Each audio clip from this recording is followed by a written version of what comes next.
வணக்கம் நண்பர்களே, என் பேர் ரமேஷ். இப்போ நம்ம பார்த்துட்டு இருக்கிறது தனி வீடுங்க. தெற்கு வாசல், இண்டிவிஜுவல் ஹவுஸ், 2 பெட்ரூம் உள்ள வீடு, கார் பார்க்கிங்கோட வீடு. வந்து பார்த்திங்கன்னா 2 நாளில் வெக்கேட் பண்ணுறாங்க. 2 பெட்ரூமே மாஸ்டர் பெட்ரூமு, 2லேயுமே அட்டாச்சு வெஸ்டர்ன் டாய்லெட், நல்ல தண்ணி உப்பு தண்ணி 2மே உள்ளே இருக்குது. கார் பெரிய கார் கூட பார்க்கிங் பண்ணிக்கலாம். 2 வீலர் 2-3 2 வீலர் கூட பார்க் பண்ணிக்கலாம். மேலே மொட்டை மாடி தான்.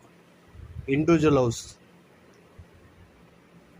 இது வாடகை பார்த்திங்கன்னா 12,000 வாடகை, 5 மாதம் அட்வான்ஸ் 60,000 சொல்லியிருக்காங்க. வாடகை கொஞ்சம் பார்கெயின் பண்ணிக்கலாம். இது லொக்கேஷன் பார்த்திங்கன்னா சேலம் சித்தனூர் பஸ் ஸ்டாப்லேருந்து கொஞ்சம் நடந்து போகிற தூரம் தான். ஹால் நல்லா பெரிய ஹால், பூஜை ரூம் எல்லாம் தனித்தனியாக வந்துடும். வாடகை கொஞ்சம் பார்கெயின் பண்ணிக்கலாம். நன்றி.